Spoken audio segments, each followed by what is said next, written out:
Donc nous sommes partis pour 1000 ans d'histoire, vous voyez, hein, 8e siècle, 18e siècle. Bon, bien entendu, je vais survoler, naturellement, parce que sinon, on y est encore demain matin, et puis j'aurai pas la matière pour tenir jusqu'à demain matin. Mais pour tenir jusqu'à tout à l'heure, oui, je vais avoir la matière. Donc, 1000 ans d'histoire, nous allons parcourir ça, et nous allons nous en tenir donc aux personnages et aux événements les plus marquants, bien entendu, de l'histoire de Venise. Alors, Venise, c'est une ville qui n'est pas une ville romaine. Toutes les villes d'Italie, quasiment, sont des villes romaines. Mais Venise, comme Grasse, n'est pas une ville nouvelle, romaine. Donc, c'est une ville qui est apparue au 5e. Non, pas la ville n'est pas apparue au 5e siècle, mais c'est au 5e siècle que des populations commencent à se déplacer du continent vers la lagune. Alors pourquoi? Bien, parce qu'il y avait les invasions des barbares, comme on dit, c'est-à-dire de tous ces peuples qui venaient de Germanie, et qui donc ont semé l'insécurité dans les villes romaines qui se trouvaient au bord, au bord de la lagune. Et donc, des populations ont commencé à migrer sur toutes ces îles, et évidemment, sur toutes ces îles, ils ont pu s'installer en vivant de la mer, de la pêche, par exemple, bien sûr. Bon. Alors, ce site est particulièrement facile à défendre. Je prends une phrase de l'historien du XXe siècle, Fernand Braudel, qui disait « La terre est ici tellement discrète, si sûrement dérobée, que seul compte le miroir de l'eau et le miroir du ciel. Il est difficile à ceux qui ne sont pas de la lagune, qui ne la connaissent pas, d'aller y naviguer et d'aller s'y rendre et d'aller conquérir. Et donc, la lagune ne sera jamais conquise pendant les 1000 ans dont je vais parler. Pendant 1000 ans, Venise ne sera jamais prise par des conquérants. Celui qui la prendra, nous verrons qui c'est, on en parlera à la fin. Mais une fois qu'ils ont commencé à utiliser les ressources de la mer, la pêche, un peu d'agriculture sur les îles, du sel, c'est une ressource très importante dans les temps anciens, le sel, puisque ça servait à conserver, ils ont quand même réussi à regarder plus loin et ils se sont aperçus que leur situation était particulièrement intéressante puisqu'ils étaient au débouché, au contact, si vous voulez, du monde germanique et du monde de l'Orient où se trouve l'Empire romain d'Orient, puisque l'Empire d'Occident a été conquis aboli par les invasions barbares. Donc l'Empire romain d'Orient, qu'on appelle l'Empire byzantin, a fait, et puis plus tard le monde musulman. Donc ils sont au contact de ces deux mondes et toute la fortune de Venise viendra grâce au fait de faire passer des marchandises d'en haut en bas et de bas en haut entre ces deux mondes.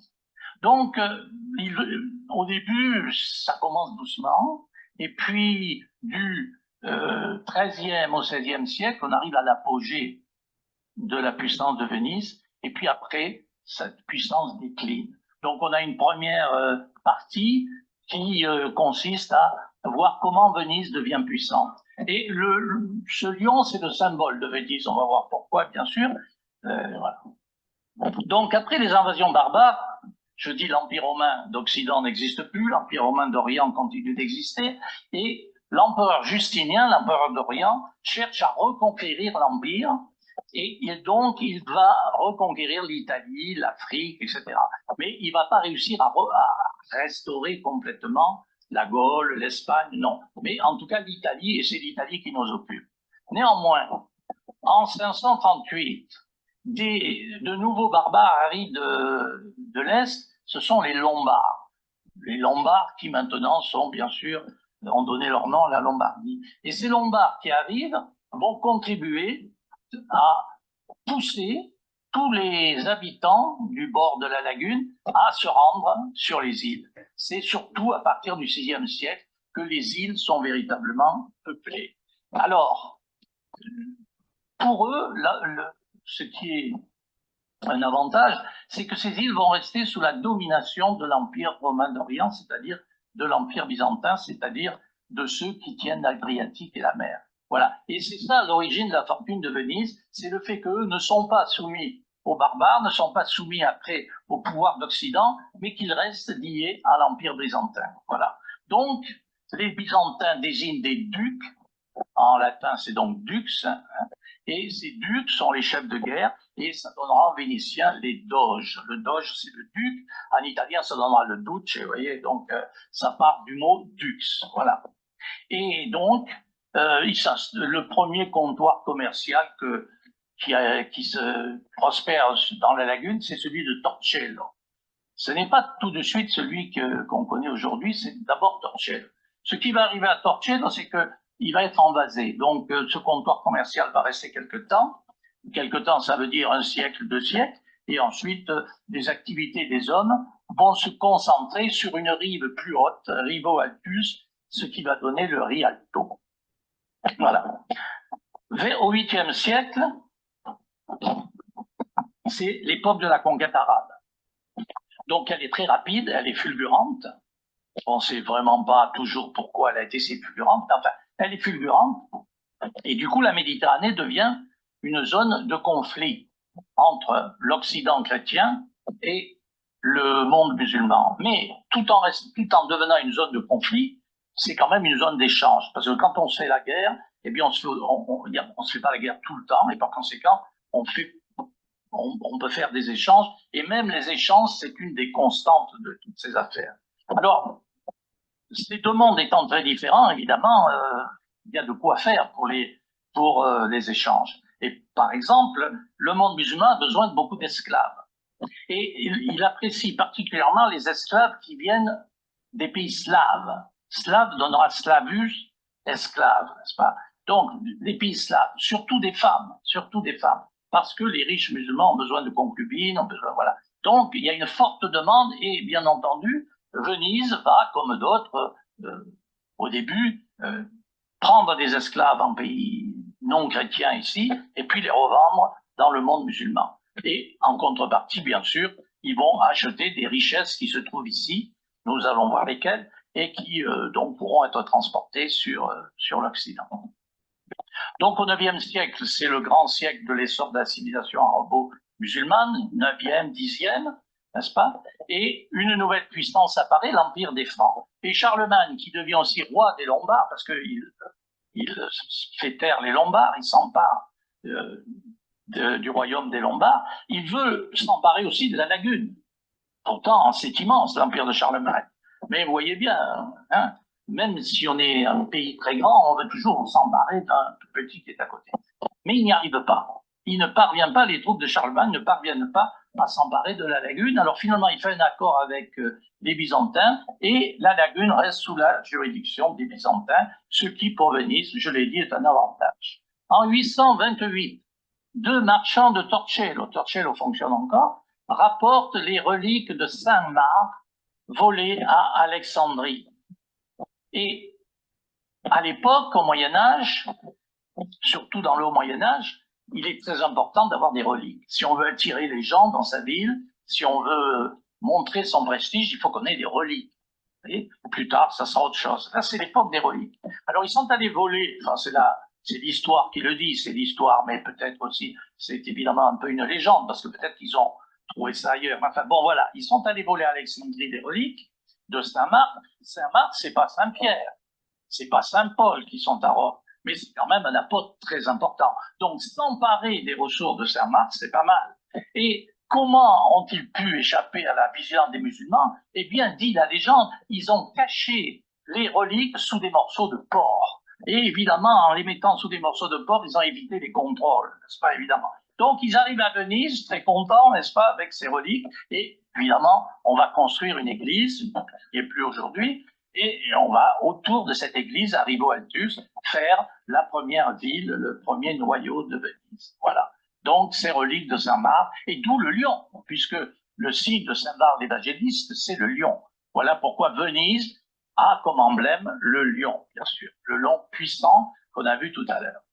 Donc, au 9e, 10e siècle, Venise s'agrandit, s'enrichit peu à peu. Elle est l'alliée de l'Empire byzantin.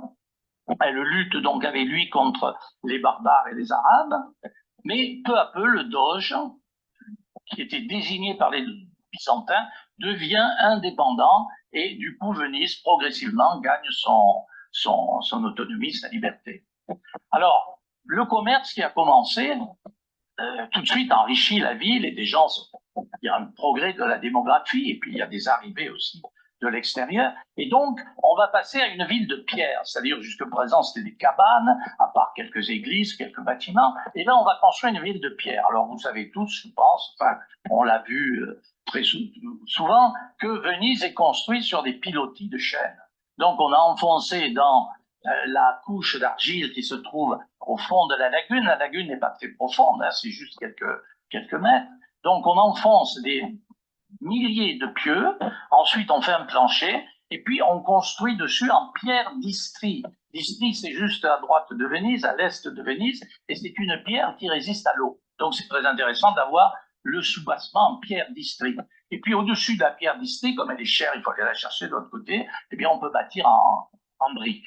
Donc voilà le principe de la ville de Venise. Quant aux canaux, eh bien on utilise les anciens lits du fleuve. Le Grand Canal, c'est l'ancien lit de la rivière qui coulait lorsque la lagune était dans une beaucoup moins était sèche, quoi. Et donc on utilise les parties qui sont les plus profondes pour creuser les canaux. Voilà. Donc, alors à la fin du XIe, Venise a suffisamment d'argent pour remplacer la vieille église par une grande basilique construite par les architectes byzantins. Donc, ce qui fait la marque de Venise, c'est qu'elle est liée pendant très longtemps à la culture de l'Empire romain d'Orient, la culture byzantine. C'est ce qui fait évidemment sa particularité. Donc voilà l'allure de l'église construite par les Byzantins. Celle qui est aujourd'hui, évidemment, a été modifiée ensuite. Et dans cette longue de la construction, on redécouvre opportunément les ossements de Saint-Marc qui étaient cachés dans l'ancienne église, parce qu'il y a eu des incendies, elle avait subi des transformations, et donc on ne savait plus trop où étaient les reliques de Saint-Marc. On les redécouvre et elles sont donc dans la crypte de la nouvelle église. Voilà. Et cette nouvelle église va être embellie plusieurs fois au cours des siècles, notamment sa façade allait au XIIIe siècle avec des décors gothiques et évidemment des mosaïques. Alors vous voyez là les bulbes, puisque c'est les dômes, puisque c'est une église byzantine, c'est une église à croix grecque, c'est-à-dire avec les quatre côtés équivalents, parce que c'est une église comme celle de l'Empire d'Orient. À l'intérieur des mosaïques, comme dans les églises de l'Empire d'Orient, 4000 mètres de mosaïque, un des plus grands ensembles du monde. À l'époque, c'est une des plus belles basiliques d'Occident. C'est la plus belle basilique d'Occident, puisque Saint-Pierre de Rome, c'est l'ancienne basilique de Constantin, donc elle n'est pas aussi somptueuse. Et puis, il n'y a pas encore la grande église de Cluny. Cluny, ce sera la plus grande église d'Occident avant Saint-Pierre. Puis après, il y aura Saint-Pierre, évidemment, qui la dépassera. Voilà. Nous arrivons à deux événements importants.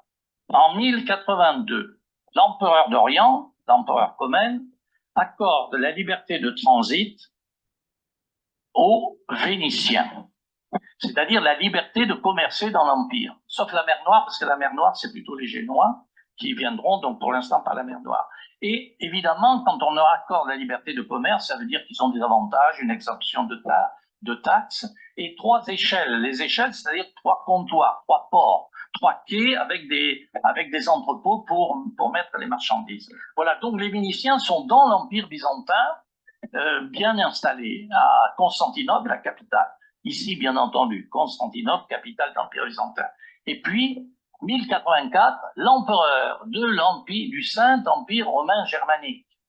Le Saint-Empire romain germanique, le successeur de Charlemagne, par conséquent, eh bien, accorde lui aussi des privilèges et notamment fait de Venise le débouché de toutes les marchandises, au moins, disons, de l'Allemagne du Sud, et même après, même de l'Allemagne du Nord.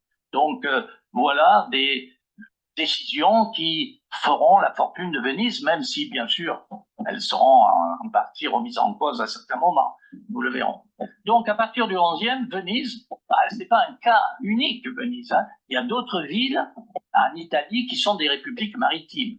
Donc, il y a Pise, vous les connaissez, il y a Gênes, et puis il y a toutes les autres. Les deux plus importantes, c'est Pise et Gênes, et Venise. Mais la particularité, c'est qu'au XIe siècle, Venise est la plus importante pour les trafics avec l'Orient. Voilà. Gênes aura sa spécificité, on en reparlera. Voilà, vous voyez, les républiques maritimes, elles vont durer. Alors celles qui durent le plus, c'est Venise et c'est Gênes. Et Venise et Gênes seront les deux rivales les plus importants, parce que Pise sera battue par Gênes et détruite, donc elle fera plus partie elle sera complètement mise hors jeu. Le XIe siècle, c'est un moment où il y a des changements assez importants, même s'ils ne concernent pas directement Venise. Le monde musulman voit l'arrivée des Turcs. Alors ces Turcs se convertissent à l'islam, mais ces Turcs ne sont pas des Arabes. Et par conséquent, cette civilisation arabo-musulmane est perturbée par l'arrivée de ces Turcs qui vont être de plus en plus puissants et qui vont d'abord créer de l'insécurité. Vous savez, quand on va faire la croisade, le pape dira qu'à cause des Turcs, on ne peut plus aller faire le pèlerinage à Jérusalem. Alors, je ne sais pas si c'est totalement vrai ou bon. Mais en tout cas, ces Turcs vont créer cette insécurité. Donc, ils vont devenir de plus en plus importants. Et puis, c'est le XIe siècle, c'est aussi l'époque où l'Occident s'affirme, donc les températures sont mieux, les villes naissent, Grasse est née à ce moment-là d'ailleurs. Donc, c'est une période de renouveau pour l'Occident, de la sortie de ce qu'on appelait les siècles obscurs, et c'est une époque où l'Occident devient de plus en plus puissant avec les chevaliers, avec les armes, avec la métallurgie. Donc, on voit une reconquête un peu de l'Occident sur l'islam. Alors, par exemple, Pise et Gênes chassent les musulmans de Sardaigne et de Corse. On les avait chassés avant de Provence. Tolède, la capitale de l'Empire de l'Espagne, est reconquise en 1085. La Sicile, les Normands s'emparent de la Sicile en 1090. Voilà. L'Église sera indépendante des pouvoirs civils. C'est l'histoire de Grégoire VII. Et le pape, un de ses successeurs, un pape français, prêchera la croisade et Jérusalem sera conquise en 1099. Donc ça fait un grand changement, c'est-à-dire l'Occident devient plus puissant. Venise au début ne suit pas tellement, ne s'occupe pas des croisades, c'est Gênes qui s'en occupe, mais elle va le faire dans un deuxième temps. Alors les deux autorités les plus importantes de l'Occident à l'époque, c'est l'empereur du Saint-Empire romain germanique et le pape. Et tous les deux se disputent, évidemment, pour nommer les évêques et se disputent la suprématie du pouvoir en Occident. Le pape dit, moi, je suis bien entendu le pouvoir spirituel, et le pouvoir spirituel est au-dessus du pouvoir temporel. Et le pouvoir temporel dépend du pouvoir spirituel. Donc, j'ai le droit de nommer, destituer, etc. Et l'empereur répond, mais non, n'est-ce pas, il y a séparation entre le spirituel et le temporel. Rendez à César ce qui est à César et à Dieu ce qui est à Dieu. Par conséquent, moi, je suis autonome et je suis le maître chez moi. Donc, ils se disputent. C'est l'affaire en Italie des Guelfes et des Gibelins. Les Guelfes étant pour le pape, les Gibelins pour l'empereur. Mais Venise ne fait pas partie de ce combat. Les autres villes, oui, elles sont ou pour le pape ou pour l'empereur. Et c'est pour ça que Venise est choisie lorsque le pape et l'empereur vont faire une paix qui va durer un certain temps. En 1177, Venise sera choisie pour recevoir le pape et l'empereur qui vont faire la paix dans la basilique Saint-Marc. Et vous voyez, c'est un événement gigantesque pour l'Occident, puisque les deux plus grandes autorités vont à Venise et font la paix. Donc le prestige de Venise est considérable à partir de là, en Italie, bien sûr en Europe. Et il sort de cette affaire une cérémonie ultra connue, qui est la cérémonie qu'on appelle celle des épousailles de la mer, lo sposalito del mare. C'est-à-dire que le doge prend son... Alors là, c'est un tableau de Guardi, donc c'est évidemment la situation du XVIIIe siècle.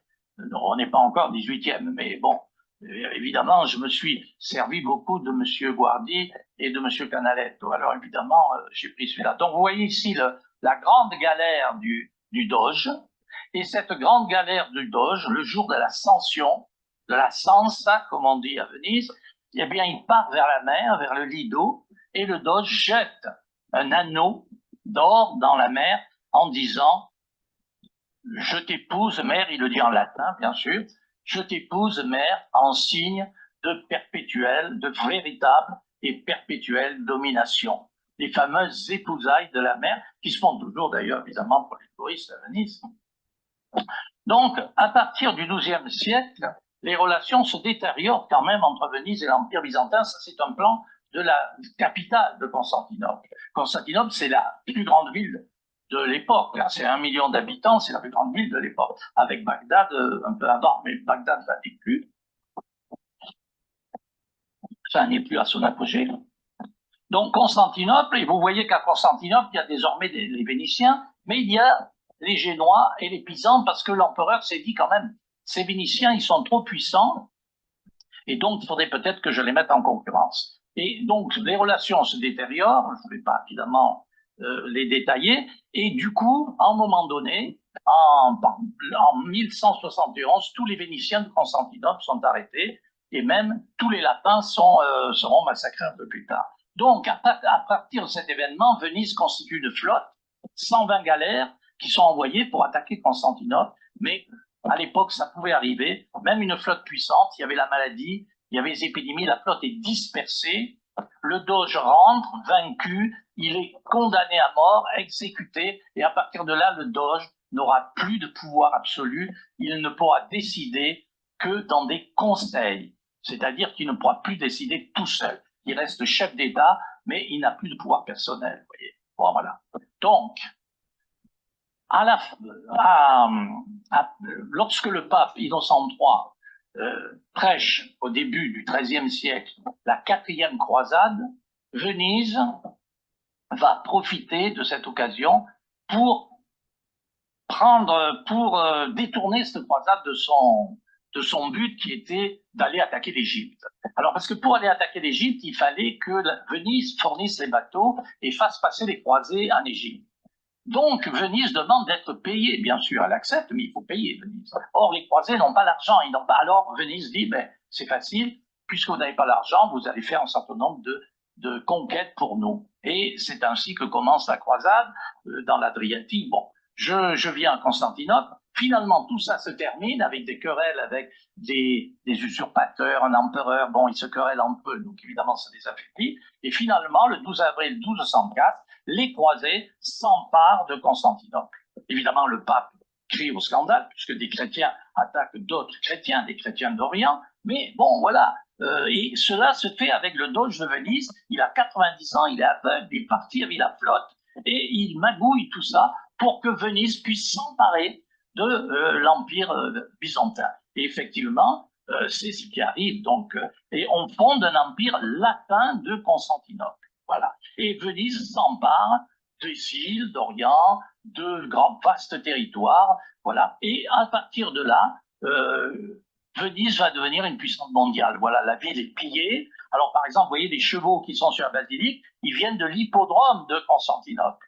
Vous voyez. Après, ils iront ailleurs, ils iront un peu à Paris, une fois. Bon, voilà. Donc, c'est les chevaux de Constantinople. La ville est pillée, de l'or, des colonnes, de marbre, tout ça va en partie sur la basilique et ailleurs. Mais Venise est devenue une très grande puissance puisqu'elle a maintenant un empire colonial. C'est l'époque de Marco Polo. C'est l'époque. Alors, il n'est pas le seul à naviguer, hein, bien sûr, à aller si loin. Mais lui, on le retient parce qu'il a fait son bouquin quand il a été prisonnier par les Génois. Il a écrit son livre en français, le livre des merveilles. Donc, voilà. Et donc, nous arrivons au moment où Venise, comme a dit un historien, devient la souveraine de la Méditerranée, 13e, 16e siècle. Alors, voilà. Le lion de Saint-Marc, Pax Tibi Marseille, Evangelista Meus, donc que la paix soit avec toi, Saint-Marc, notre évangéliste. Voilà. Bon, alors, là encore, quelques changements. Venise est donc au centre de cette économie monde de l'époque qui fait qu'on fait venir les produits de Chine, d'Orient, on les amène chez les Arabes, on les amène chez les Byzantins et ensuite on les amène en Occident. Et puis l'Occident envoie du bois, des métaux, des esclaves et ça part dans l'autre sens. Voilà. Puis les épices, j'ai peut-être oublié les épices, le poivre, la cannelle. Évidemment, les épices, c'est très léger, très cher, donc c'est excellent pour le commerce. Alors, regardez les revenus de Venise en 1432. C'est 1 100 000 ducats. Ducat, c'est la monnaie de Venise, on en parle après. Alors, on ne sait pas ce que c'est 1 million de ducats, mais ce n'est pas le but. Le but, c'est de comparer. Et les revenus de la France et de l'Angleterre sont de 1 million de ducats. Donc, vous voyez la puissance de Venise. Alors, évidemment, pour la France, c'est un peu triché puisque nous sommes en 1432. Et en 1431, Jeanne d'Arc est brûlée. Donc ça veut dire que la France, là, elle était en très mauvais état. Donc évidemment, il n'y a qu'1 million de revenus, mais le Royaume de France, c'est beaucoup plus d'habitude, évidemment. Mais l'Angleterre, non. Donc vous voyez, Venise, cette cité, c'est autant que le Royaume d'Angleterre. C'est énorme. Vous voyez. Donc il y a 600 000 ducats qui viennent du port de Venise, des revenus du port de Venise, 300 000 ducats des territoires de terre ferme, c'est-à-dire des territoires autour de Mantoue, des villes qui sont en Vénétie aujourd'hui, et puis 180 000 des îles comme la Crète, vous voyez, dont le Nègrepont, ici, en Grèce. Voilà les îles dont se sont emparés l'État vénitien après la chute, après avoir pris Constantinople. Vous voyez, c'est ces îles-là. Donc voilà l'empire de Venise, et puis Corfou, et puis ici des îles aussi, voilà. Et donc, alors ce qui est en jaune là, c'est des territoires qui sont attribués à Venise, mais qui donnent à des seigneurs, parce qu'ils ne veulent pas s'occuper de... Et puis bientôt, ils auront Chypre, voilà. Donc des revenus considérables de cette ville, cité, qui est capable d'être aussi puissante que des États. Alors, quels sont les facteurs de cette puissance? On va un peu en parler. Alors, sur ce tableau, on voit le premier pont du Rialto. Vous voyez, le premier pont qui a traversé le Grand Canal. Alors, il y avait un pont-levis au milieu pour permettre aux bateaux de passer. Et c'est donc l'endroit, le centre de la ville de Venise, au Rialto, et c'est là que se tenaient plusieurs marchés bancaires, et notamment, c'était là que se tenait la bourse où s'échangent les parts, où s'échangeaient les parts de véhicules, de bateaux, les parts d'un navire. C'est-à-dire que pour expliquer la puissance du commerce vénitien, on peut se dire que finalement, toute une population pouvait participer au commerce maritime, car il suffisait d'acheter une part de navire. On n'était pas obligé d'avoir un navire. Par exemple, je suis un peu au Bourg, j'ai 500 ducats, je vais pouvoir acheter une part, et du coup, si ce convoi, n'est-ce pas, débouche sur des bénéfices, je vais en avoir une partie. Donc, ça mobilise de grandes sommes d'argent pour construire des navires et pour faire fonctionner le commerce. Oui, en fait, c'est un pré-capitalisme. Voilà, c'est-à-dire, bon, ils sont à plusieurs pour faire fonctionner les bateaux. Voilà. Alors, Venise va construire, l'État de la République de Venise, l'État va construire un arsenal qui va devenir énorme à partir du XIVe siècle. Cet arsenal de Venise, en voici la porte telle qu'elle existait en 1732 lorsque Canaletto l'a peint, mais voilà sa progression. La porte, elle est ici, et voilà l'ancienne darse, donc la darse des origines. Et cette darse va être très multipliée. Cet arsenal de Venise va être très agrandi. Vous voyez ici en 1305, en 1473, voilà. Après, c'est des choses qui sont contemporaines. Encore en 1564. Voici l'arsenal en 1500. Vous voyez l'entrée et la darse qui est ici. Voilà, celle-là n'est pas encore faite. Donc, dans cet arsenal, c'est quand même un truc énorme, hein, cet arsenal. Alors, il y a des milliers d'ouvriers. Alors, après, ça varie. 16 000, c'est vraiment un apogée pour une période exceptionnelle. Et dans cet arsenal de Venise, on a donc des milliers d'ouvriers, ce qui fait que c'est le premier établissement industriel d'Europe. Et c'est là que sont construits, à la chaîne, pourrait-on dire presque, les galères, les bateaux vénitiens. Et évidemment, c'est un support très important de la puissance de Venise que cette affaire. À partir du XIVe siècle, Venise, l'État vénitien se met à construire de très grandes galères, très grandes galères, et qui ont l'avantage d'être à la fois des galères de guerre et de commerce. Vous voyez, astuce. Au lieu d'avoir une marine de guerre, une marine de commerce, on n'en a qu'une. Donc ça fait des économies, et ces galères d'État sont louées aux marchands. Et quand il y a la guerre, évidemment, on les récupère.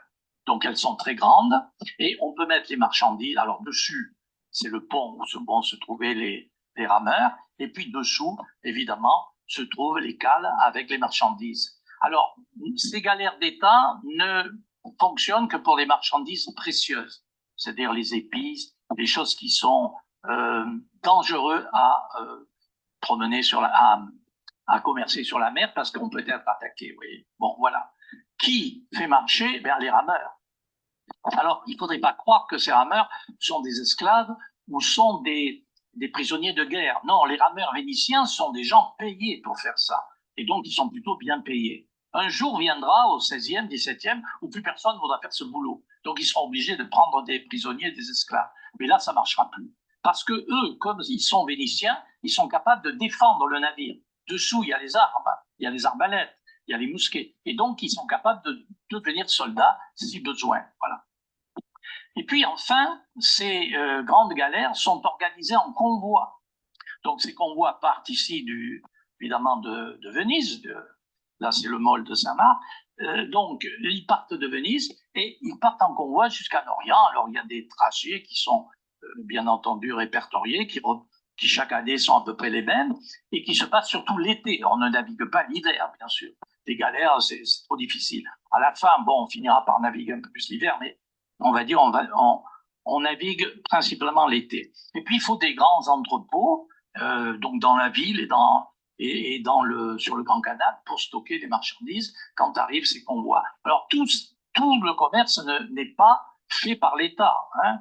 Là, l'État loue à des marchands, mais les marchands peuvent avoir des bateaux à eux pour d'autres matières, du blé, du ciment, enfin des choses plus pondéreuses, plus lourdes, moins chères. Là, on peut naviguer quand on veut. Et alors, par exemple, dans un des entrepôts les plus célèbres, il y a le Fondaco dei Turchi, là c'est celui des Tedeschi, c'est-à-dire des Allemands. Hein. Donc un grand entrepôt de marchandises qui est sur le Grand Canal, près du pont du Rialto. Ouais, c'est juste. Alors là, on est sur la rive gauche, c'est-à-dire que là, on regarde vers la mer. Voilà. Hein.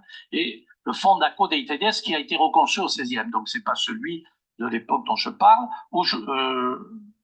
Voilà. Et autre élément important de la puissance de Venise, la monnaie d'or. Alors vous savez, au Moyen Âge, au début, il n'y a plus de monnaie d'or parce que on n'est plus assez riche pour faire une monnaie d'or. Les Arabes ont une monnaie d'or, mais pas en Occident. Mais en Italie, à partir de Florence, on a une monnaie d'or. Florence, c'est le florin. Florin sera avant le ducat. Mais donc Venise a une monnaie d'or, et cette monnaie d'or, c'est donc le dollar, si vous voulez, de l'époque. C'est-à-dire, ça devient une monnaie internationale. Voilà. C'est une monnaie dont la valeur, puisqu'elle est évidemment alignée sur l'or, est reconnue. Et on lui fait confiance. Bon. Alors, il va s'appeler après le Zecchino parce que il va être frappé ici dans la Zecca, l'hôtel des monnaies. Vous voyez, là, c'est l'hôtel qui a été construit par cet architecte au XVIe siècle, qui est donc pas loin de la Piazzetta, là, qui est ici, et donc il va prendre le nom de Zecchino. Mais il n'empêche que c'est une monnaie qui est employée dans tout le bassin méditerranéen et même jusqu'en Allemagne. Alors, le grand obstacle pour Venise, c'est la concurrence de Gênes. Mais donc, il y aura une multitude de guerres entre Venise et Gênes. Pas une multitude, non, 5 ou 6 guerres entre Venise et Gênes, mais ça sera très dur parce que Venise sera souvent vaincue, en fait, par la marine génoise. Sauf que, à la fin, en 1379, c'est Venise qui gagne.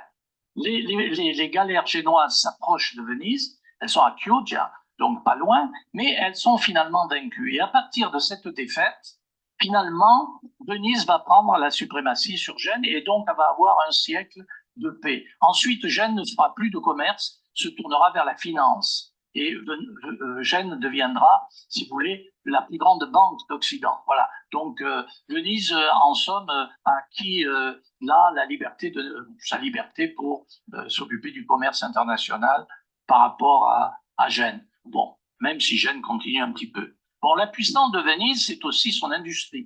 Il n'y a pas que la marine, il n'y a pas que le commerce. Vous voyez ? Donc, le cuir, la fourrure, les étoffes, les pierres précieuses, les arbres. Mais la plus connue, c'est celle du verre. Vous connaissez tous.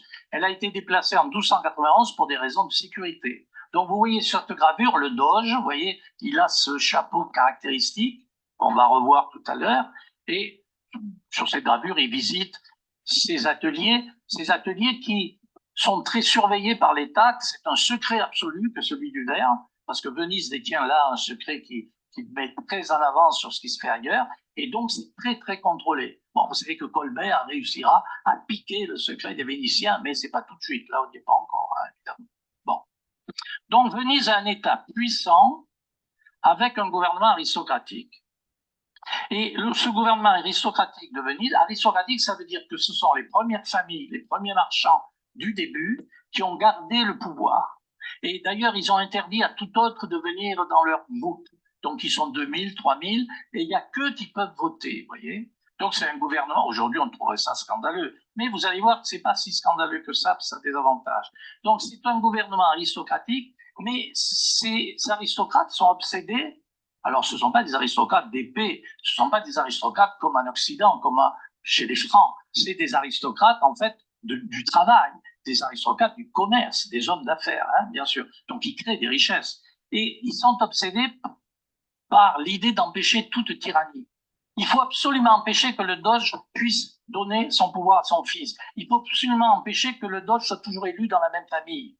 Donc, on invente un système d'une complexité inouïe entre élection, tirage au sort, ça dure pendant des jours et des jours, plusieurs tirages au sort, de sorte que le doge qui sort, il est impossible. Pas de campagne électorale et pas de magouille parce que c'est trop compliqué pour qu'on puisse prévoir quelque chose. Et donc, on a un doge qui est le chef de l'État, qui porte le cornetto, qui est donc adulé, mais qui en fait ne peut prendre aucune décision en dehors des conseils. Vous voyez? Donc, quand c'est des décisions législatives, c'est le Grand Conseil. Quand c'est l'économie, la politique étrangère, c'est le Sénat. Venise est le premier pays qui envoie des ambassadeurs et qui reçoit les rapports des ambassadeurs. Et grâce à Venise, on connaît beaucoup de choses qui se passent en Europe parce que ces ambassadeurs sont des gens instruits, qui observent, qui restent plusieurs années dans le pays étranger. Bon. Et donc, ce gouvernement, là, oui, j'ai oublié le Conseil des 10. Le Conseil des 10, ce sont les inquisiteurs d'État. Hier, dans le film on a vu à un moment donné Casanova puni, passer devant les inquisiteurs d'État, être puni. Donc, ils étaient très redoutables. On pouvait dénoncer, on mettait un papier dans une boîte, là, on pouvait dénoncer. Mais cette justice de Venise, elle était terrible pour tout le monde, pour les riches comme pour les pauvres. Donc on a l'impression d'une justice assez bien administrée. Et au fond, Venise n'a pas de révolte populaire. Au fond, Venise n'a pas de, comme à Florence par exemple, ou à Rome, elle n'a pas de révolution, vous voyez. Ce qui fait qu'en fait, on pourrait dire, bon, après, je suis pas sûr, mais j'ai cru comprendre qu'au fond, ces gens de Venise ont quand même bien profité, vous voyez. Cette richesse n'était pas concentrée uniquement chez les marchands. Grâce au travail, grâce à l'arsenal, où ils étaient très bien payés, grâce aux marins, je le disais, qui sont bien payés aussi. Donc finalement, tout le monde un peu en profite, à des degrés bien entendu divers. Donc il y a un patriotisme très fort, même dans le peuple, un patriotisme très fort, et un patriotisme très fort aussi dans les classes dirigeantes. Voilà, tout au moins à la période qui nous occupe là. D'ailleurs, on se rend compte, ce peuple doit bien se rendre compte quelque part qu'il a un niveau de vie bien au-dessus de tous les autres. Parce que le niveau de vie à Venise, c'est 15 fois le niveau du Royaume de France. Vous voyez? Bon, disent-ils sur les bouquins. Hein. Mais bon, vous voyez l'échelle. Ils sont très au-dessus du reste de l'Occident. Ils peuvent donc être assez satisfaits. Venise compte 100 000 habitants avant la Grande Peste de 1348, qui vient avec un bateau génois. Hein, c'est les Génois qui ont amené cette peste. 50 000 après, donc c'est comme à Grasse. Hein, la moitié des habitants disparaissent avec la Grande Peste. Et puis elle aura un maximum à 170 000 habitants au XVIe siècle. Alors il y a 6 quartiers dans Venise, voilà, là c'est un plan de 1573. Alors, cette population de Venise, le clergé. Le clergé a une situation un peu différente d'ailleurs, puisqu'il est soumis au contrôle de l'État. Ce qui fait qu'en cas de conflit avec le pape, alors il y a souvent des conflits avec le pape pour des raisons matérielles, hein, les États, les magouilles diverses, bon. Et du coup, quand le pape veut punir, ben, le clergé de la République n'ose pas suivre les décisions du pape. Ils obéissent à l'État. Sauf peut-être les ordres religieux. Cette église-là, c'est l'église des franciscains. Alors, les franciscains et les dominicains, c'est les ordres qui s'installent au XIIIe dans toutes les villes d'Occident. Eux, ils obéissent plus au pape. Mais le clergé séculier, lui, est vraiment mis à l'écart de la politique, mais il a une obligation de réserve et il paye l'impôt. Donc, il est au régime de tout le monde. Parce que tout le monde à Venise paye les impôts, des grands marchands jusqu'au plus modeste. Donc, je l'ai dit, le pouvoir est aux patriciens, seul à avoir le pouvoir politique. Au-dessous, il y a des citoyens. Ils ne votent pas, ils ne décident pas, mais ils sont marchands ou fonctionnaires, ils ont de belles fonctions, et puis ils peuvent s'investir dans la vie de la cité, on va voir, notamment dans les organismes financiers et charitables. Bon, dessous le peuple, les artisans, les ouvriers de l'arsenal, on a vu, les esclaves, il y a des esclaves à Venise. Mais leur sort n'est pas le pire. Je ne les ai pas mis en dernier, les esclaves, parce qu'ils ont au moins la sécurité de l'emploi, vous voyez. Puis ce sont des esclaves domestiques.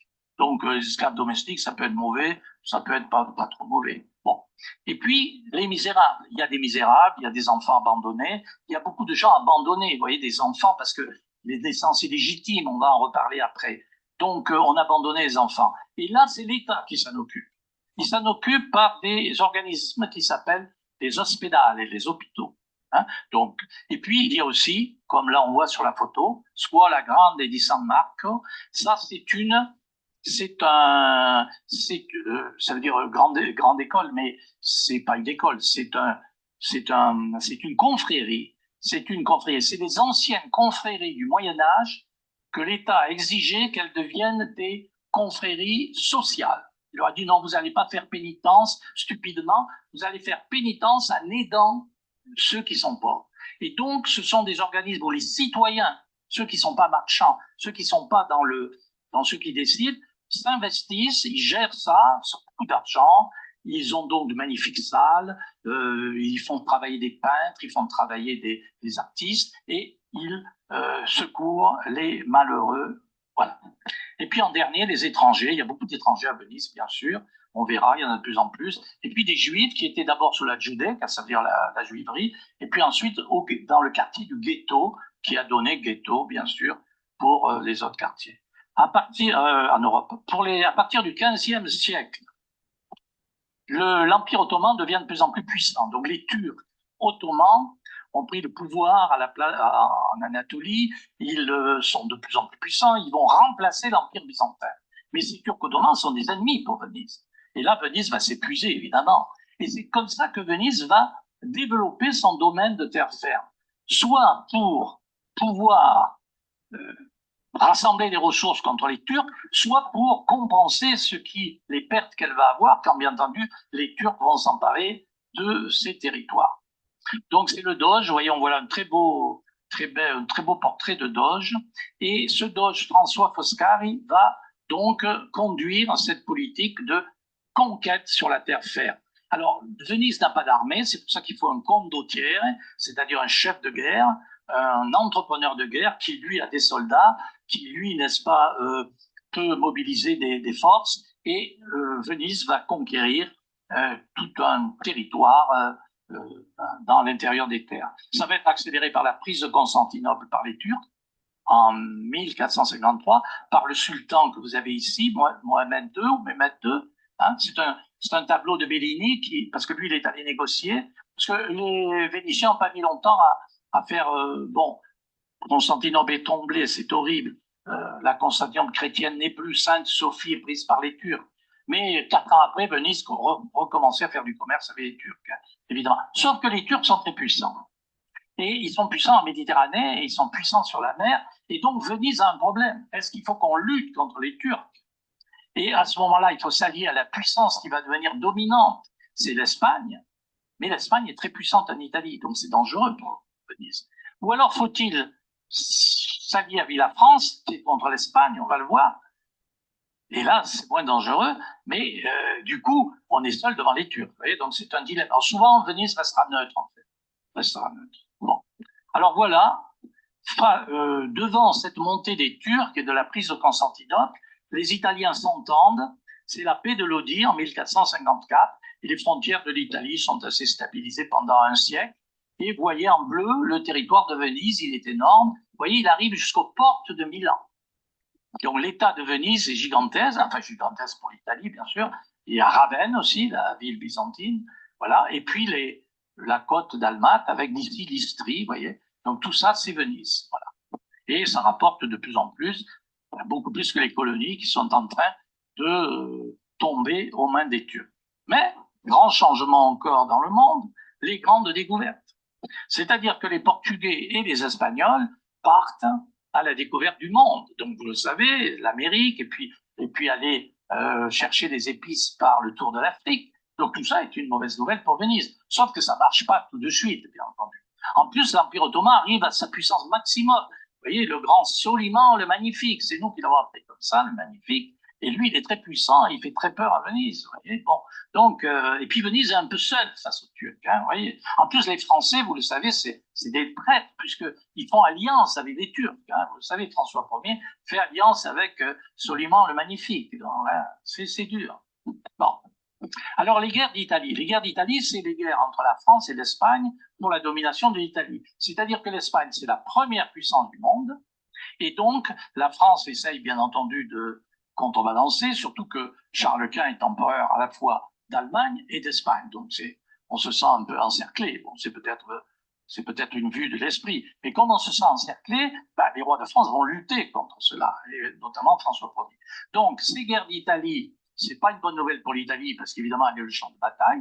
Et on s'aperçoit donc que Venise, puisque c'est notre sujet, ne peut plus lutter contre la France, l'Espagne. Vous voyez, Venise n'est plus cette grande puissance qu'elle était au XIIIe siècle. Là, maintenant, c'est devenu une cité, un petit pays, et face à la France, mais elle a quand même des moyens financiers, une marine, personne n'a une marine comme Venise, sauf Gênes, et bien entendu des moyens pour se battre, mais pas au même niveau. Alors, les Vénitiens nous permettent de remporter la victoire de Marignan en 1515, puisqu'ils arrivent au dernier moment, vous voyez, et donc la victoire de Marignan, c'est la France est alliée avec Venise. Venise sera assez souvent alliée avec la France pendant ces guerres. Bon. Et alors, du coup, à la fin des guerres d'Italie, parce que on pourrait parler des heures sur les guerres d'Italie, Venise récupère tous ses territoires et récupère sa liberté. Parce qu'évidemment, elle avait subi les assauts des Français, des Espagnols et des autres. Et elle récupère sa liberté, elle récupère son indépendance dans une Italie dominée par l'Espagne, première puissance du moment, première puissance d'Europe. Bon, au XVIe siècle, Venise, c'est une grande ville, c'est une des plus grandes villes d'Europe, et c'est à coup sûr la plus riche. Et elle a 170 000 habitants, elle est très admirée, et elle est très admirée parce qu'elle a de très beaux bâtiments, et puis parce que c'est évidemment très différent de toutes les autres villes. Alors, on va un peu regarder tous ces bâtiments du XVIe. Alors, il y a le Palais des Doges, bien sûr, hein, qui est du XIVe siècle, il a été reconstruit. Il est en style gothique vénitien. Parce qu'on ne fait pas le gothique à Venise comme dans le royaume de France. L'art gothique, c'est l'art français. Mais bon, on va pas faire de l'art français. Donc, c'est un gothique vénitien, c'est-à-dire à moitié byzantin. Alors, voilà l'autre côté du Palais des Doges. Et donc, c'est ce décor ici, qui est particulièrement oriental. Et puis aussi la frise qui est en haut, qui ressemble un peu à ce que font les Arabes. Vous voyez, donc Venise garde... voilà la Maison d'Or, par exemple, qui est sur le Grand Canal, à peu près ici au centre, hein, sur la rive gauche, et c'est du gothique vénitien. Et ce gothique vénitien va durer longtemps. Ça leur plaît beaucoup, hein, toutes ces fioritures, tout ça, voilà. Voilà, un peu arabe, un peu byzantin, un peu gothique, un peu occidental, voilà. Une autre, plus simple, voilà, qui est une autre position rive droite. Voilà. Mais bien entendu, j'ai parlé tout à l'heure des ordres religieux. Les ordres religieux, ça c'est la basilique donc des dominicains. Tout à l'heure, on a vu la basilique des franciscains. Elle est rive droite, celle-là, elle est rive gauche, parce que évidemment, quand ils s'installent dans une ville, les dominicains et les franciscains, au XIIIe siècle, ils ne se mettent pas au même endroit. Hein, à Grasse, par exemple, les dominicains sont aux courses et les franciscains sont au Monoprix. Vous voyez, ils se mettent... parce qu'ils vivent de la charité publique. Donc, s'ils sont à côté, ils se font concurrence. Alors, les églises qu'ils construisent, ça, c'est des églises, vous voyez, classiques italiennes. C'est pas vénitien. Voilà. Hein, c'est des églises gothiques normales d'Italie. Renaissance. Voilà un bâtiment Renaissance. C'est la Scuola Grande di San Rocco. Alors, la Scuola Grande, c'est donc cet organisme de charité, cette confrérie, vous voyez. Et là, ils font décorer tout ce bâtiment par le grand peintre, le Tintoret. C'est lui, alors il y a des fresques, et il y a des tableaux. Bon. Et donc, l'intérieur était évidemment riche. Alors, on voit là un tableau de Canaletto qui montre une fête, la fête de Saint-Roch. Les fêtes sont très suivies à Venise. On aura l'occasion de le redire. Donc, bâtiment Renaissance. La Renaissance sera plus tardive à Venise, et plus discrète qu'à Florence ou à Rome, bien sûr.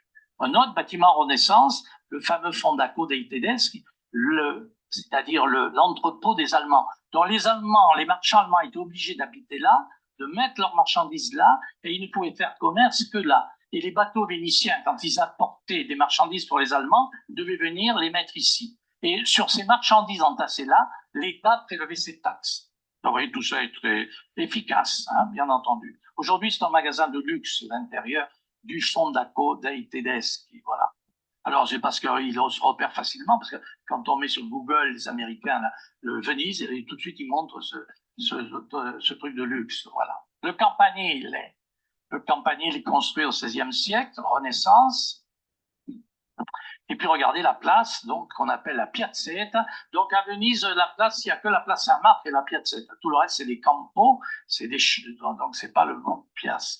Donc cet architecte florentin de la Renaissance, Sansovino, va construire la Zecca. La Zecca, elle est donc là derrière, on l'a vu tout à l'heure.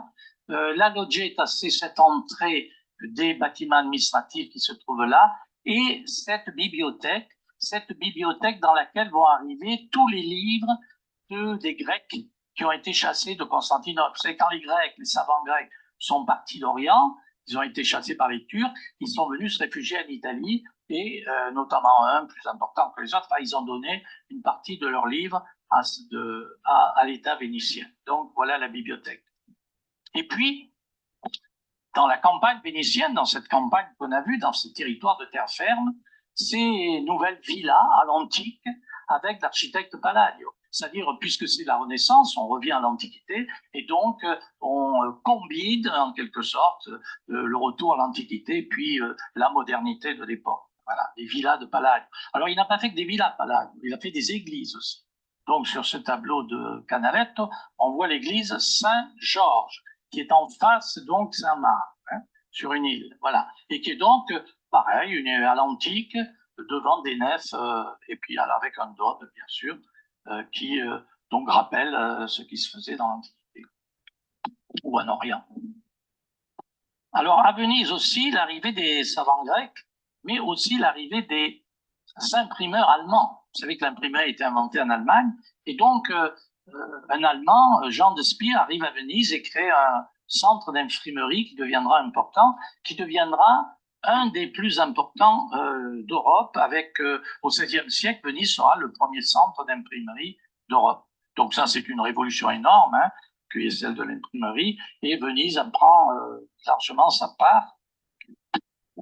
Renaissance artistique, c'est l'arrivée de la peinture à l'huile. Alors, elle arrive par un Sicilien, là, Antonello, qui vient habiter à Venise, et du coup, pour Venise, en tout cas.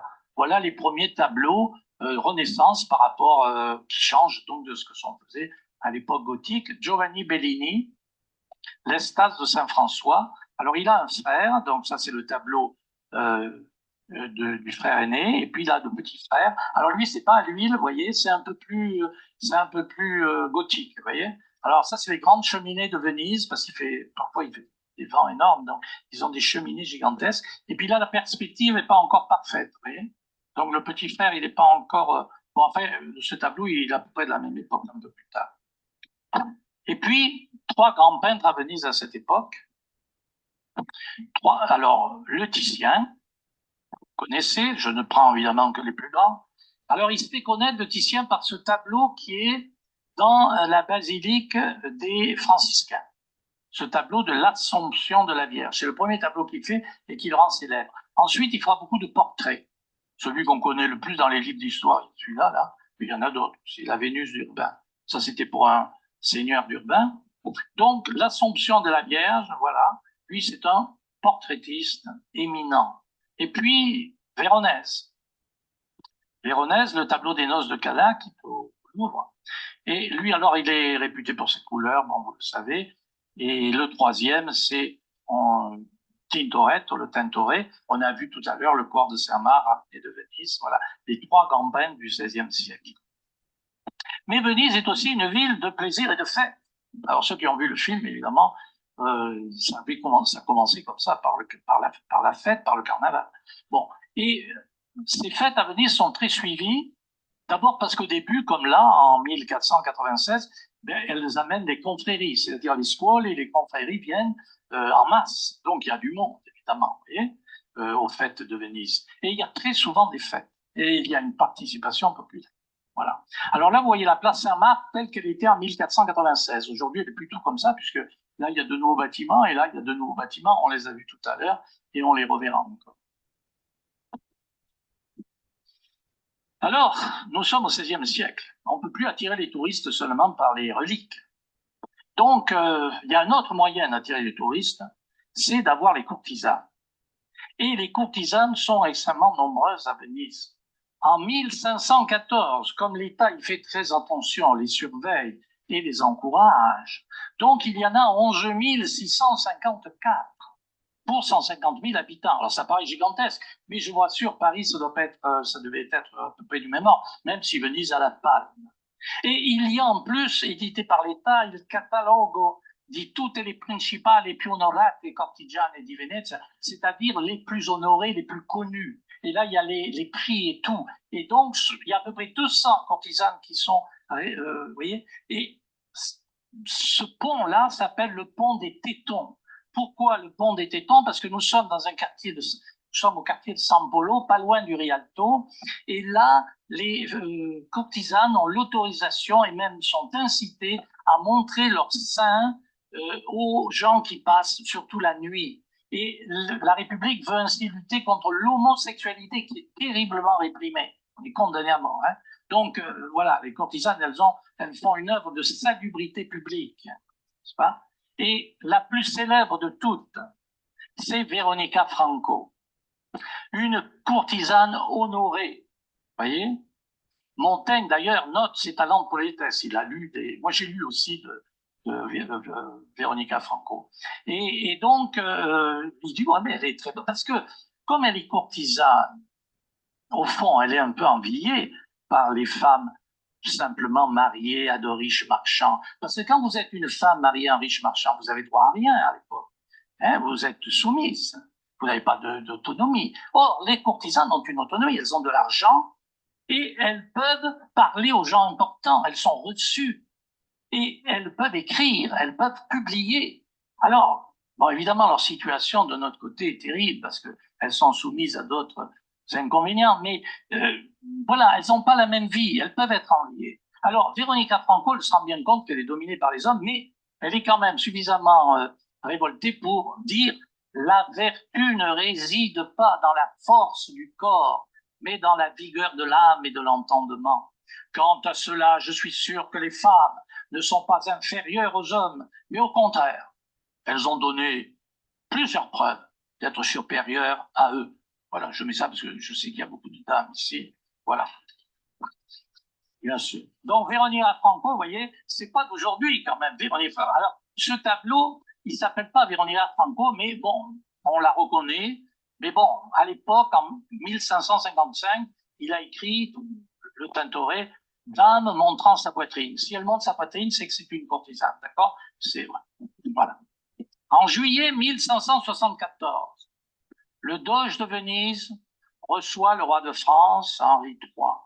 Alors Henri III, il a été élu roi de Pologne. Il est donc parti en Pologne, il est parti là-bas. Mais là-bas, il n'est pas content parce que c'est pas bien, c'est froid, et puis il n'a pas de pouvoir. Et donc quand sa maman, Marie de Médicis, de Florence, lui écrit que Charles IX est mort et qu'il devient le roi, il s'échappe de la Pologne, il s'échappe, on le poursuit, mais il s'échappe, et il passe à Venise. Et à Venise, il est reçu comme le roi du grand royaume de France, allié de Venise.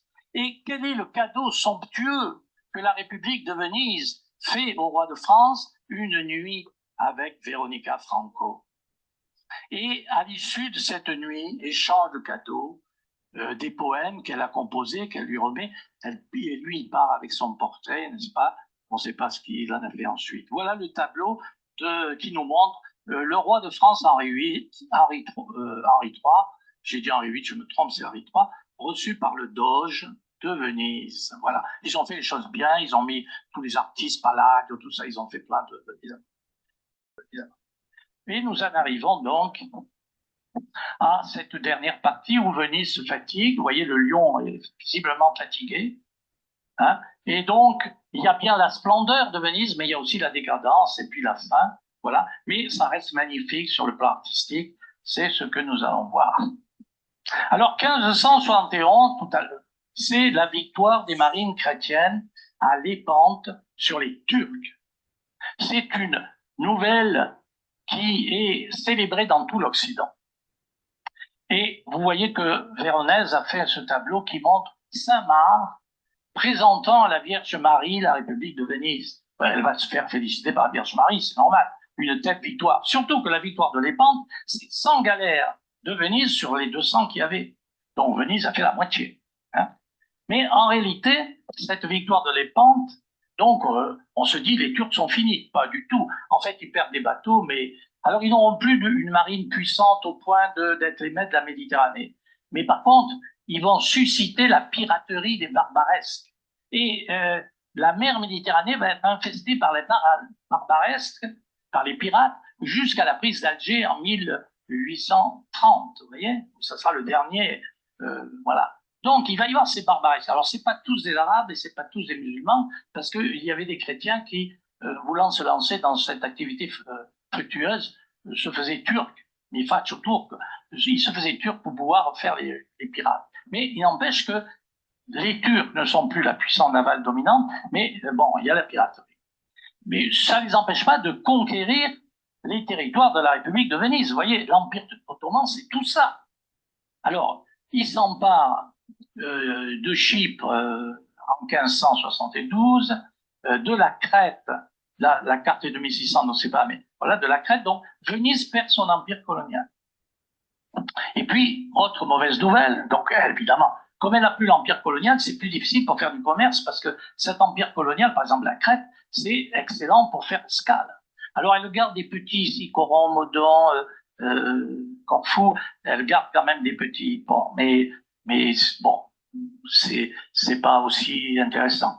Et puis, qu'est-ce que je veux dire? Oui, donc jusqu'à ah oui, et le deuxième mauvaise nouvelle, c'est que le commerce atlantique commence à se développer, puisque les Espagnols ont des colonies en Amérique, les Portugais passent par le tour de l'Afrique, ils ramènent des épices. Donc, ce commerce atlantique devient important, et en plus, Venise ne va pas dans l'Atlantique, ne va plus. Avant, Venise y allait, parce qu'il fallait aller jusqu'en Angleterre, jusque dans les Pays-Bas, mais Pays-Bas espagnols par exemple, mais là ils ne vont plus puisque il y a les Espagnols et les autres. Et même en Méditerranée, voilà que les nouvelles puissances navales anglais et hollandais viennent en Méditerranée. Donc Venise n'est plus seule, voilà. Et donc elle a des concurrents désormais. Peste terrible de 1630, 50 000 morts encore sur 150 000 habitants. À partir de là, et avant même l'économie, la démographie stagne. Vous voyez, 150 000 habitants, 137 000 après à la fin. Donc, vous voyez, la population n'augmente plus, mauvais signe. Bon, mais ils arrivent quand même à construire cette très, très belle basilique Santa Maria de la Salute, Sainte Marie de la Santé, qui va coûter, alors c'est l'architecte baroque de Venise, Longhena, qui l'a fait, mais elle va coûter 400 000 ducats. 400 000 ducats, c'est-à-dire pratiquement tout un an du rapport des colonies de Venise, 500 000 ducats. 500 000 ducats les colonies, 800 000 ducats la terre ferme, 700 000 ducats de Venise. Désormais, c'est la terre ferme, c'est-à-dire l'agriculture, l'industrie des territoires vénitiens qui rapportent le plus. Donc Venise n'est plus ce qu'elle était, simplement une république maritime. Mais non. 17e, 18e, c'est encore une étape. Les Anglais développent l'industrie textile, bientôt c'est la révolution industrielle, et puis Colbert, Louis XIV font de la France le pays du luxe. Et pour faire de la France le pays du luxe, il faut le piquer aux Vénitiens. Parce que c'était eux les dentelles, c'était eux les glaces, c'était eux les tissus, la soie, c'était eux tout ça, vous voyez. Et donc, c'est la France qui devient progressivement le pays de luxe à la place de Venise. Donc, toujours les pirates en Méditerranée, et puis Marseille, c'est-à-dire le royaume de France, est désormais présent en Méditerranée. Voilà. Et Venise perd donc ses colonies La dernière, c'est la Morée, qu'elle avait acquise. Mais la Morée, c'est un pays pauvre, c'est pas très gênant qu'elle ait perdu. Ça vaut pas grand-chose. Voilà, 3 millions d'habitants pour Venise, pour l'État de Venise, 140 millions, 140 000 pour la ville. Vous voyez, le commerce de Venise, désormais, reste important, mais il stagne, tandis que, par exemple, celui de la France, du Royaume de France, triple de 1740 à 1790. Bon, après, il y a la Révolution, c'est fini, mais là, vous voyez, la France, au XVIIIe siècle, multiplie, alors elle le triple là, mais elle avait doublé avant. Donc, vous voyez, le commerce de la France se développe de manière incroyable. C'est le commerce avec les colonies, les esclaves et la sucre, tout ça, bien entendu. Bon. Donc, une autre période, vous voyez, le déclin, c'est que les patriciens, maintenant, ne font plus de commerce. Ils ne risquent plus leur argent. Ils ont des propriétés terriennes. Ils se tournent essentiellement vers les richesses de l'agriculture, de l'industrie. C'est moins dangereux que la mer. Bon, enfin, il y en a encore, mais voilà, c'est plus tellement eux qui font ça. L'esprit civique est en déclin. Vous voyez, on est moins content d'être dans la République de Venise. La criminalité s'accroît, il y a des problèmes, la justice est moins réussit moins à maintenir l'ordre. Et puis Venise reste un peu dans son coin, refus de l'esprit des Lumières, c'est d'être des philosophes français, refus de toute réforme de l'État. C'est pas refus de toute réforme de l'État, c'est qu'en fait on essaye de réformer l'État, mais on n'y arrive pas. On n'arrive pas parce que la situation est bloquée, puis parce qu'il y a trop d'intérêts, c'est trop difficile. Vous avez vu, c'est un État extrêmement complexe que l'État de Venise. Donc Venise se fige, et ça, c'est pas très bon. Bien entendu, voilà un tableau qui montre une famille patricienne au XVIIIe siècle, Pietro Longhi. Bon. Mais Venise reste la capitale des plaisirs et des jeux. Alors ça, évidemment, c'est sûr. Le carnaval finit par durer 6 mois. Il ne s'arrête plus. Parce qu'au début, le carnaval, c'est très court. Hein, c'est au moment avant le carême. Bon. Mais là, ils le reprennent après. Ils le reprennent à d'autres moments. Au printemps ou en automne. Et pourquoi? Parce que, bah, évidemment, c'est très bien. On met des masques, tout le monde est inconnu, on fait un peu ce qu'on veut, voilà. Bon, tout ça, ça crée une effervescence. Et puis, on profite de l'argent accumulé. Hein, Venise ne produit plus tellement de richesses, mais profite des richesses acquises. Et bon, il y a différentes sortes de masques. Là, il n'y a que celui-là. Ça, c'est un tableau de Tiepolo, le grand peintre vénitien du XVIIIe, scène de carnaval. Il y a aussi les maisons de jeu. Les maisons de jeu sont très nombreuses. Il y en a même une d'État. Et le rideau. Et là aussi, on est masqué. Et là aussi, tout se passe donc en secret. Vous voyez, donc, plaisir et jeu. Bon. Et, ah oui, le voilà. J'ai été obligé de le mettre. Casanova, bien sûr. Un des symboles de cette période. N'est-ce pas? Voilà.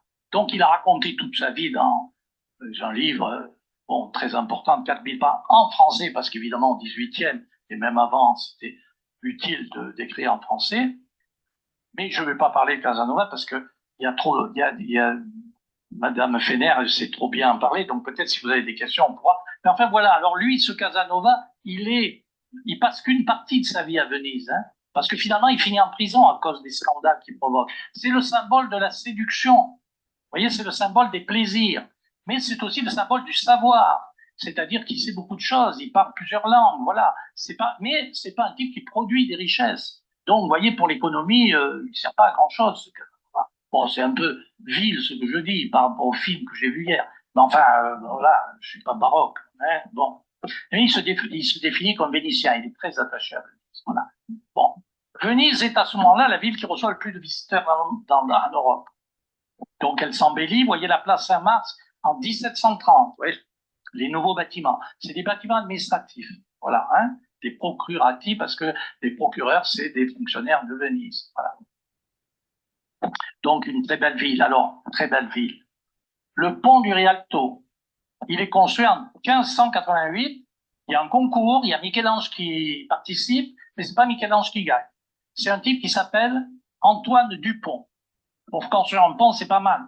Et cet Antoine Dupont, il construit un pont. Mais alors, imaginez la difficulté d'aller construire un pont tout en pierre sur la vase. Vous voyez un peu, c'est des dents. Donc, il fait 2 énormes piles de chêne et on pose là-dessus ce pont qui est très, très, très lourd. C'est un exploit absolu, bien entendu. C'est un magnifique ouvrage. Bon, là, on le voit un peu de loin, hein, sur ce tableau de Guardi. Très belle bâtisse. Celle-là est encore Renaissance parce qu'elle date de 1582. On est sur le Grand Canal, vous voyez ici, là, pas très loin de Saint-Marc. Mais ensuite, bien sûr, des palais baroques comme on a ailleurs en Italie. Donc, on n'a plus de spécificité vénitienne, sauf que, évidemment, ce qui est spécifique de Venise, c'est qu'il y a une entrée sur le canal et une entrée sur la rue. Et que donc, tout ce qui est, toutes les affaires se font en bas, et puis le logement, voilà, se fait en haut. Voilà, Longhena, donc c'est cet architecte. Bon, là, il a fait que commencer, il est mort avant là. Voilà. Et pareil ici, c'est de Longhena, mais il a pas achevé ce palais qui est donc aujourd'hui un musée d'art moderne et qui se trouve donc au quartier de San Polo ici, au milieu du Grand Canal. Et puis, la musique, parce que Venise, c'est la ville de la musique. Et vous savez, en 1607, est créé à Mantoue le premier opéra. Alors, attention, à l'époque, il n'y avait pas de femmes qui pouvaient monter sur scène, au début du XVIe. Et donc, les rôles étaient tenus par les fameux castrats. Alors ça, c'est très important, on a une conférence là-dessus. Donc, les Italiens étaient très forts pour les castrats, pour les fabriquer ou pour les former. Et donc, ces castrats, là, dans ces images, bien sûr, ce sont des femmes, mais non, il ne faut pas voir les femmes, il faut voir les castrats.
Qui est le Molière italien.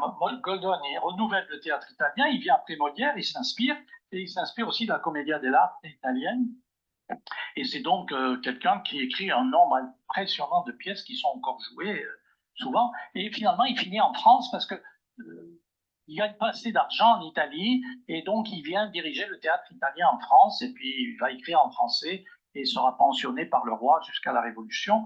Voilà, il termine donc. Alors ça montre que Venise, voilà, ils n'ont pas réussi à garder.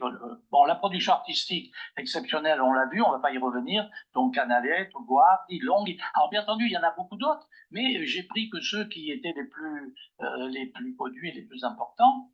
Et puis voilà, un tableau de Pietro Longhi qui lui s'intéresse à la vie quotidienne, donc la polenta. Parce que la polenta, depuis le XVIIe, il y a la culture du maïs en Vénétie, et donc c'est devenu une alimentation importante pour le peuple. Normalement, à Venise, tout le monde mange à peu près les mêmes plats, mais la polenta est plus spécialement, bien sûr, un plat populaire parce qu'il est le moins cher, bien sûr. Voilà. Et puis, comme peintre, dont on a vu son tableau là sur le carnaval, Giambattista Tiepolo, qui est un grand fresquiste. Alors, il va finir sa carrière lui aussi en Espagne, ailleurs, mais il fait de grandes fresques, et comme à Venise, on sait faire de grandes toiles, eh bien, ces fresques sont faites sur de très, très grandes toiles pour éviter que ça fissure, etc. Alors, pas toujours, mais... Et là, vous voyez, donc, le plafond du chapitre de la scuola, c'est-à-dire toujours ces organismes, ces confréries qui manient beaucoup d'argent. Et puis ici, dans l'église de la Pietà, eh bien, une grande toile aussi sur Marie Immaculée. Donc, dans cette église de la Pietà, on va rencontrer quelqu'un d'autre, un autre artiste, on va rencontrer Vivaldi. Parce que Vivaldi est professeur de violon et compositeur à l'Ospedale della Pietà. Donc, je rappelle l'Ospedale, organisme public qui recueille les enfants qui ont été abandonnés à sa porte. Donc, il existe un tour d'abandon, et donc la courtisane, la femme mariée qui a eu un enfant, il ne fallait pas, un bâtard, etc. Donc, on vient abandonner cet enfant, il n'y a pas de conception. On vient abandonner, on met l'enfant dans le tour tourne, et la sœur, généralement c'est une religieuse, recueille l'enfant de l'autre côté. Alors, ça, c'est très courant en Italie. Bon, il y en a même à la Grâce, à cette époque, sur le cours, il y a un tour d'abandon sur le cours. Il y a à la Grâce 15 enfants trouvés par an, à peu près au XVIIIe siècle. Vous voyez, chaque année. Donc, la ville de Grasse s'occupe. Donc, c'est le système italien. Donc, Venise n'est pas la seule à faire ça. Mais ce qui est, par contre, typiquement vénitien, c'est que ces enfants, ici des filles, sont éduqués d'une façon extrêmement efficace et très belle éducation par l'État. Et notamment, elles ont Vivaldi comme prof de violon, et donc elles deviennent des musiciennes.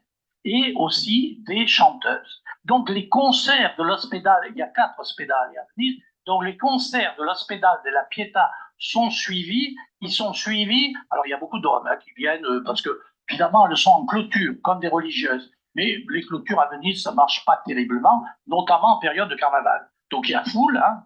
Rousseau, il raconte qu'il y était, il est allé voir. Bon, donc, il y a beaucoup de monde à ces concerts, et en plus, non seulement il y a des concerts, mais il y a aussi des femmes qui chantent dans l'église de la Pietà. C'est-à-dire que ces filles, alors c'est interdit par l'église que des femmes chantent à la messe. C'est interdit. Parce qu'elles pourraient concurrencer Dieu même, n'est-ce pas, dans l'esprit des hommes. Donc, évidemment, on interdit aux femmes de chanter. Ça sera très récent, hein, ça date du XXe siècle, l'autorisation. Et donc, ces femmes à Venise, on les autorise quand même, parce que Venise, c'est la République de Venise, hein, on sait qu'elle a barre sur le clergé, mais évidemment, on les cache. Et on les cache en haut, dans la tribune pour la chorale, derrière des grilles, et c'est encore plus, sans doute, c'est encore plus attirant pour ceux qui viennent là. Donc, les messes de la Pietà sont très suivies, comme toutes les messes à Venise, d'ailleurs.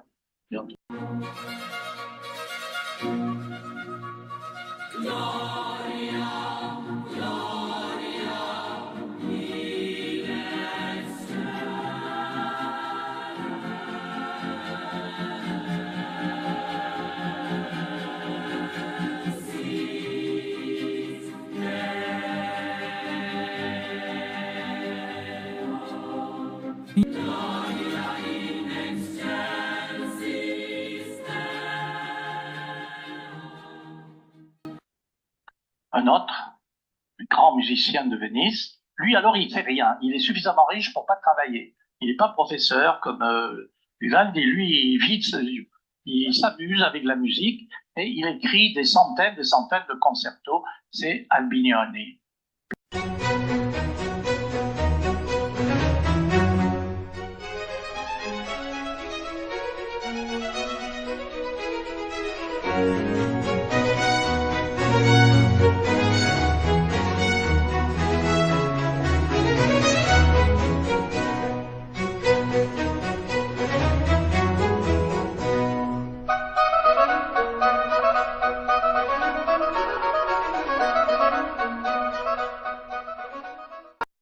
Mais c'est une autre musique maintenant qu'il faut entendre.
Se nourrit sur le pays.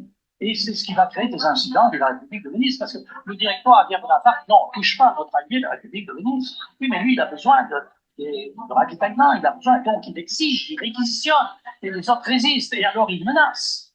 Et tout ça se termine par une révolte populaire à Vérone contre les soldats français occupants, et évidemment, bon, on sait ce que font généralement les occupants, vous voyez, donc, bien sûr. Et du coup, il va obtenir l'abdication du Doge et la fin de la République et la création d'une municipalité révolutionnaire. On plante les arbres de la liberté et on adopte, tout au moins une partie de la population, les idées françaises. Sauf que Bonaparte va les trahir. Contrairement à Milan, qui fait la capitale de la République italienne, il va vendre Venise aux Autrichiens par le traité de Campo Formio pour obtenir la Belgique pour la France. Et voilà que Venise, donc, il a pillé. L'armée française va retirer de Venise tout ce qu'elle peut, notamment de l'arsenal, des spoles, des œuvres d'art, pour laisser Venise aux Autrichiens. Donc c'est la fin de la République de Venise. Voilà, ça faisait 1000 ans qu'il n'y avait pas de concurrent à Venise, de conquérant à Venise, et voilà que c'est le jeune général Bonaparte qui va, lui, très facilement s'emparer de Venise. Mais Venise était déjà, vous avez compris, un peu vermoulu, c'est pour ça que c'était facile. Alors évidemment, la décadence de Venise va servir peut-être à quelque chose, disent certains. Ça va conserver son patrimoine artistique. Bon, aujourd'hui, elle est menacée, vous savez bien, de façon bien plus, encore plus terriblement que par Bonaparte, sans doute. Bon, mais je ne veux pas terminer sur une note triste. Donc, nous avons passé nos 1000 ans, 8e, 1797, 98, Casanova meurt.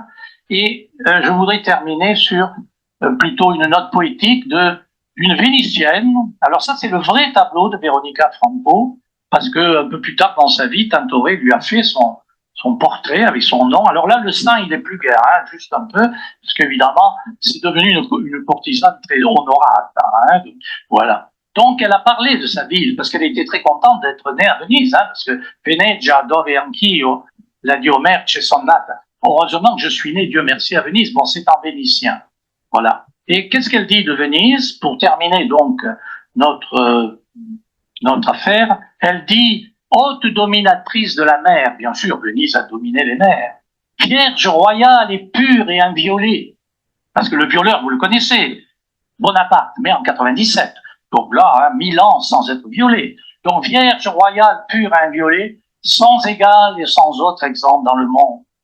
Construite sur l'eau par un ordre surnaturel du ciel, en elle, le roi céleste s'est plu à fonder un nid éternel et sûr pour sa foi oppressée ailleurs, oppressée dans l'Empire ottoman. Pour son plaisir, il a posé sur ce rivage toute cette beauté et toute cette douceur. Je vous remercie. Voilà, je vous avais dit que Venise est unique, mais je vous avais dit aussi que Robert est unique. Oh. Hein? Non, mais c'est largement mérité. C'est non seulement le talent d'orateur est inné chez lui, mais ce qui n'était pas inné chez lui au départ, c'était au départ il y a longtemps dans sa carrière de professeur, c'était sa façon de manipuler l'audiovisuel. C'est fantastique. C'est fantastique d'avoir non seulement les commentaires, mais en même temps les images qui défilent, les reproductions de tableaux, les opéras, voilà. Bravo encore, Robert.